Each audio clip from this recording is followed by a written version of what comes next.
Hey again, Coaster fans, it's Johnny from Access Adrenaline, and welcome to the second episode of our series of long-form videos for the channel covering theme park accessibility. For this video, we're once again going to be looking at the vast selection of rides available to enjoy at the amazing Energylandia theme park in Zator, Poland. In case you missed it, for this series, it's not about the quality or quantity of rides available, it's more to do with how easy these rides are to access for people with varying disabilities.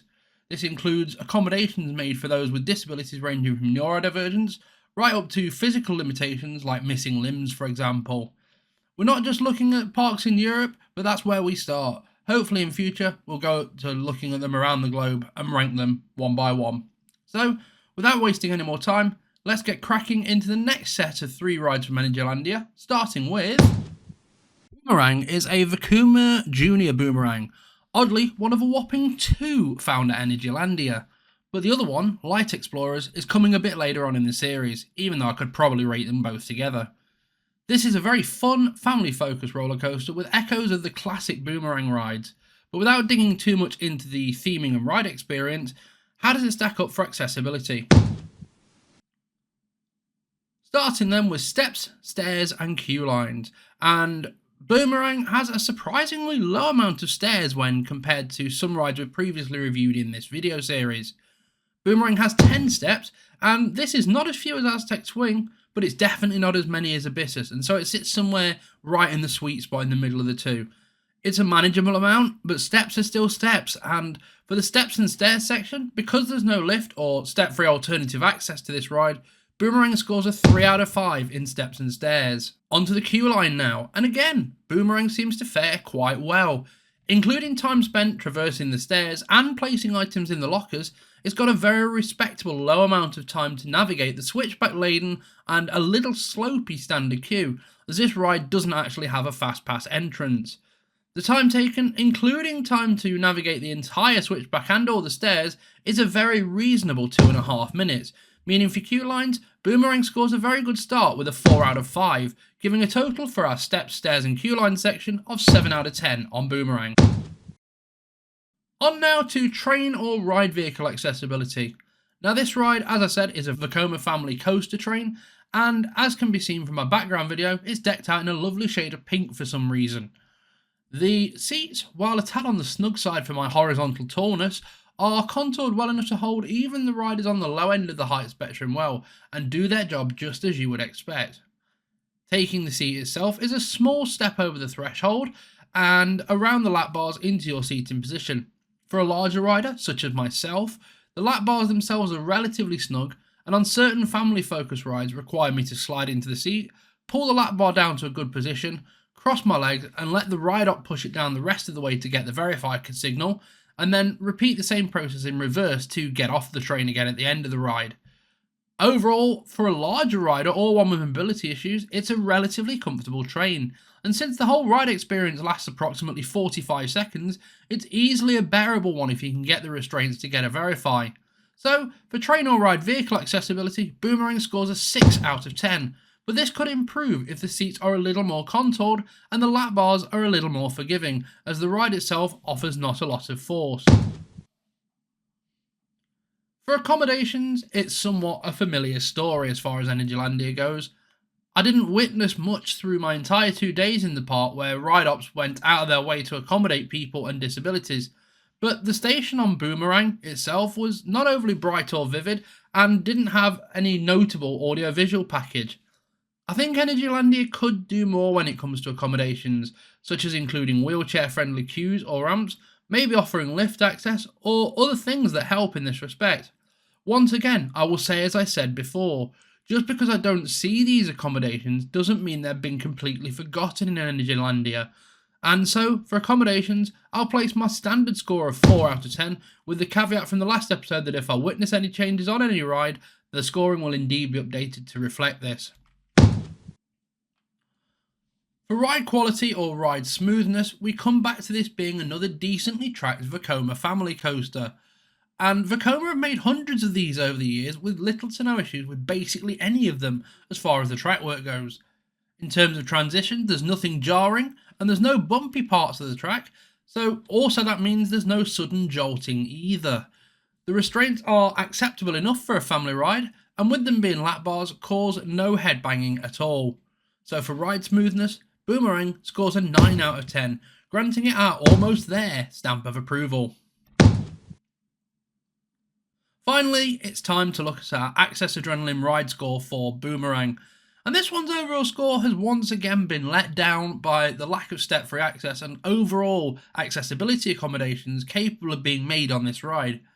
However, in other areas, we cannot fault this ride, as it basically serves to do exactly what it says on the tin. Overall, the score we gave Boomerang is 26 out of 40, making it the 4th ride to earn our frequently awarded pass or rating. And if Energylandia came back to revisit their installations from an accessibility and not just a throughput point of view, I can't help thinking that Boomerang would score significantly higher on this list. In terms of our overall rankings, this places Boomerang in joint 2nd place with Aztec Swing. Good effort, Boomerang, but now we move on to the next ride. Now we move to Choco Chip Creek. Now, before we get this one out of the way, I love a good mine train coaster, and I was hoping that this was going to be more of the same I'd come to expect in terms of the standards for this Vekoma mine train. Fluff Choco Chip Creek opened in 2023 in the Sweet Valley area of Energylandia, and from a ride experience point of view, I was pretty impressed. However, there were a number of other areas where this ride let me down a lot, and all of these were to do with ride accessibility. So let's break it down now. First off, let's kick things off with steps and stairs, and this is the first place where I found myself to be ridiculously disappointed with Energylandia. We entered via the Fast Pass queue, and almost within 20 seconds of being in line, we came face to face with 30 steps taking us up and over the station to the other side of it, before another 30 back down to ground level. These were very uneven and quite short length stairs, as my travelling companion pointed out, and they were made of stone but with an almost gravelly feel to them, so even those who are stable on their feet could struggle on these. Personally, I think this is insanity, and how they can be able to get away with this and offer no alternative entrance for disabled people absolutely boggled my mind. For steps and stairs then, Choco Chip Creek becomes the 2nd of Energylandia's rides to score a 0 out of 5. Highly disappointing. As far as queue lines go, we spent around 3 minutes in the Fast Pass queue, including time taken navigating the almost Mount Fuji level of stairs. While okay in terms of average length, I was left with a very sour taste after all of those stairs, and there and then left me deciding I didn't want to re-ride Fluff Choco Chip Creek. However, for the queue line in accessibility in terms of length, we awarded a 4 out of 5, giving a total in this section of 4 out of 10. I don't like to bash Energylandia as they do so much right when it comes to the sheer quantity and quality of the rides, but so much wrong when it comes to their access for disabled guests. Please look to fix this, Energylandia, as we disabled enthusiasts just want to ride so much more than kiddie coasters. But still, let's move on. As I desperately try to claw back as much positivity as I can for this ride, we move on to train and ride vehicle accessibility. Now, obviously this is a Vekoma mine train, which is a variation on their family coaster train design. As such, it has similar two-across seating to what we've seen before, with a low rate to the seat back and comfortable lap bars that can be a little pinchy to put on for larger riders. Stepping off the station and into the train is done by the now familiar low step over the threshold, but passing that takes you into the flat floor of the front cart. I found the front row to be relatively spacious, all things considered, but only the lap bars, as before, had a little bit of pinch to them. However, it was on Choco Chip Creek where I discovered the hack to being a bigger guy on a family coaster was to cross your legs to allow the restraints to fit, and I used this to great effect. Beyond the slight little bit of human Jenga I had to play to get into a position where I was able to ride, overall the train was basically the same internally as the other Vekoma family coasters in this park, so the same across Energylandia as a whole. And so for Choco Chip Creek, we give 6 out of 10 for train or ride vehicle accessibility. Heading into accommodations now, and again, without putting too fine a point on it, there is a lot Energylandia could do to accommodate pretty much any degree of disability. There are a ridiculous level of steps on Choco Chip Creek, both entering and exiting the station, even via the Fast Pass line, which to me didn't feel all that fast anyway due to the sheer mountain of stairs snaked you up and over the station before plateauing you back down to ground level again. This kind of accessibility issue could be very easily fixed with a disabled entrance to the ride from either the exit side of the station or a queue that gives a special disabled pass holder access to a lift on either side of the mountain of stairs to get guests up and down to the correct levels. As for music and the AV package on this ride, there is no AV package of note on Choco Chip Creek, and this serves to help those with hidden disabilities to be able to better enjoy their time on the ride. So overall, for accommodations, the usual Energylandia caveat has to apply here again, and I rate Choco Chip Creek a 2 out of 10, only having been reduced because of the absolutely criminal number of stairs and no step-free entry. But I digress. Let's move on. On to ride quality or smoothness now, and for this rating, I have to say, I found Choco Chip Creek to be a tale of two halves. The first half of that was there was a light game of human Jenga that I mentioned earlier on, where I had to cross and contort my legs to allow the lap bars to get a verify signal from the ride op. These are some oddly profiled lap bars, however. Once they're in position, they aren't all that bad, and they are from Vecoma's New Age family coaster trains, so once they pulled into my lap and verified, they were relatively comfortable. The ride cycle's smoothness in and of itself wasn't too bad. However, it displayed the classic bumpy feel of a mine train coaster in places. I'd say these bumps were in keeping with the ride style and definitely not significant enough to warrant mention of extreme rough or bumpy or even janky track work. The tracking itself is just as smooth as you come to expect from any Vekoma family coaster, in that there was absolutely no jarring transitions and no overly bumpy parts, and the seats and restraints did their job well to hold you effectively in place while being able to enjoy the thrills the ride has to offer. Overall then, for ride quality or ride smoothness, Choco Chip Creek gets a pretty respectable 8 out of 10, granting it access into the exclusive club of being almost there. I don't see these particular issues being resolved, as they seem to be part of the charm of the standard mine train coaster, in that it's designed to feel a little bumpy as you go on the track. Finally now, let's take a look at the overall Access Adrenaline ride score. For Fluff Choco Chip Creek, we're awarding a total of 20 out of 40, making it the first ride in this series to get a fail rating as far as accessibility is concerned. It is downright criminal that this ride has so many stairs and nothing in the way of disabled access of any kind, while keeping an overly long fast pass queue line. The overall quality of the trains, ride vehicles and smoothness does redeem it somewhat, but rather disappointingly now, we have our first fail of the series. Now let's move on. The final ride we're covering for this episode is the amazing Formula. As I mentioned in my recent ride review series episode covering this ride, the theming, ride experience, pacing and overall quality of this ride is brilliant from the launch track right up into the final brake run. But that doesn't matter when it comes to accessibility, so how does this ride stack up? As usual, we first look at steps, stairs and queue lines. Formula's fast pass queue is quite a long-winded affair. From the ride plaza to the station itself takes maybe about 2 to 3 minute walk at most. However, this is negated by the fact that immediately after the fast pass lockers, you have to go through the turnstile and make your way up a total of 16 stairs to reach the station level. And then once you're off the train and off the ride, another 16 to get you back down to ground level. To add to that, after you've left the exit, you then have to walk another 5 minutes to get around the maintenance shed, past the restaurant and back into the plaza to get to the lockers to collect your belongings. This is very disappointing as far as accessibility goes, and I can't begin to express my dissatisfaction as to this being the case, especially if you're an ambulant wheelchair user or someone who has limited mobility in some way, because having to walk that far to retrieve your belongings is a tedious and egregious thing, which can sap a lot of energy from someone who already had very little to begin with. So how do we break this down then? Well, for steps and stairs, Formula scores a 2 out of 5, placing it in the lower percentile of the rides we've already covered. But what about queue lines? Well, factoring in the walk from the standby queue to the fast pass turnstiles at the base of those stairs, we have about a 2 or 3 minute walk, and with this in mind, Formula's queue line score is a 4 out of 5. That means that the total score in our steps, stairs and queue line section is 6 out of 10 for Formula. Not bad Formula.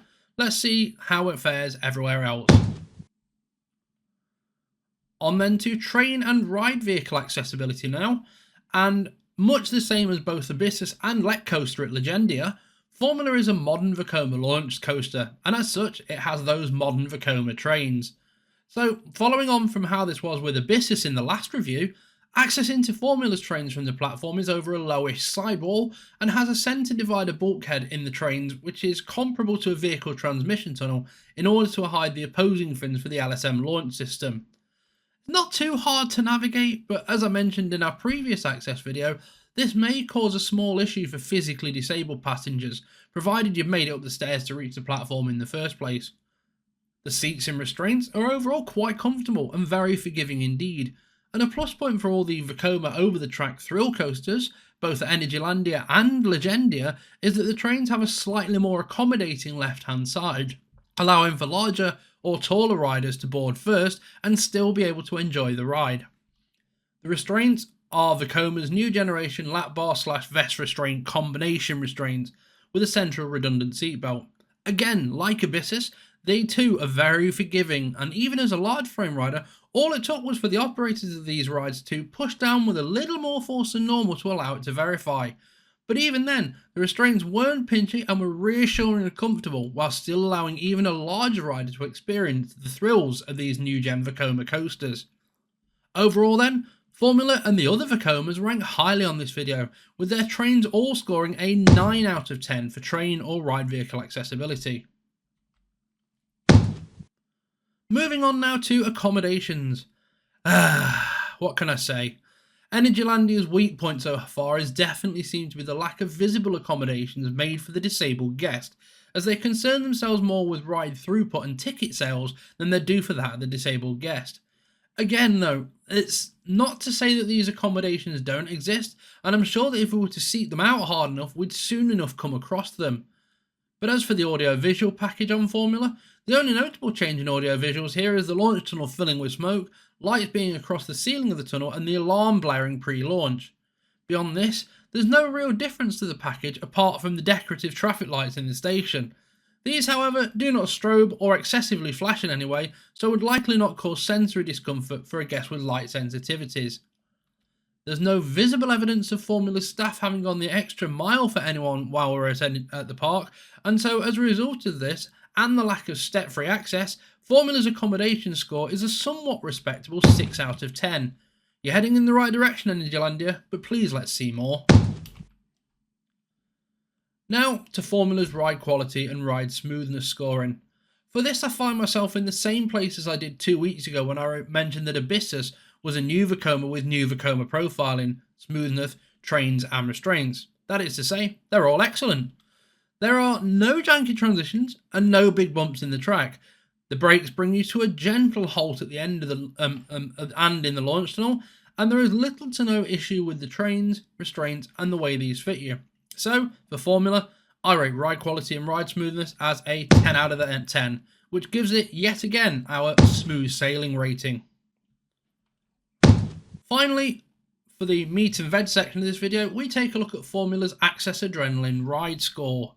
Now, if you've been keeping tally with us on this video, you'll see that Formula at Energylandia has scored a reasonably respectable 31 out of 40, moving it into the top spot on our leaderboard and making Formula the first ride in the series to be given the pass stamp of approval. This is definitely a marked improvement, and one which seems to see Energylandia heading in the right direction. Will there be any ride that can dethrone Formula though? Will there be any more that make it into the lower echelons of this leaderboard? So before we totally wrap this one up, let's see where the latest batch of rides on our leaderboard ranks. 6th place goes firmly to Choco Chip Creek, as it became the first ride in the series to gain a less than desirable fail rating for accessibility and scored 20 out of 40 to make it there. 5th place is Aztec Swing, gaining one of many pass but ratings given out in these first 2 episodes with a score of 22 out of 40. Joint 3rd place goes to both Boomerang and Anaconda, with these two both being awarded a pass, but as well as a score of 26 out of 40. 2nd place goes to Abyssus with its pass, but and a score of 27 out of 40. which means that taking the lead so far is Formula with the first pass mark of the series and 31 out of 40. Bravo, Formula! So, with that, we conclude episode 2 of the Ride Accessibility Ratings series. We'll be back again for episode 3 very soon, but in the meantime, what did you think of our ratings? Did you agree with our placements? Feel free to comment down below to provide insights, but please, once again, keep it respectful. Disabled people receive enough shade as it is. We don't need more for just providing our opinions. If you enjoyed the video and it made you go, ooh, I like this, then there is of course a button down below just for that purpose. If you want to support the channel in the longer term and help us make these videos even better for you, you're then of course welcome to subscribe as well. We post new POVs on a Tuesday, shorts and TikTok content will be coming soon, and these accessibility reviews and also our long form ride reviews as well as some vlogs from theme parks will usually get posted on a Friday. You're welcome to follow us over on Instagram at @AccessAdrenaline, and when our other platforms go live, we'll bring you those links as soon as we get them. Until we meet again, I have been Johnny. This has been another ride accessibility review video from Access Adrenaline, where we aim to help deliver you those theme park thrills for all.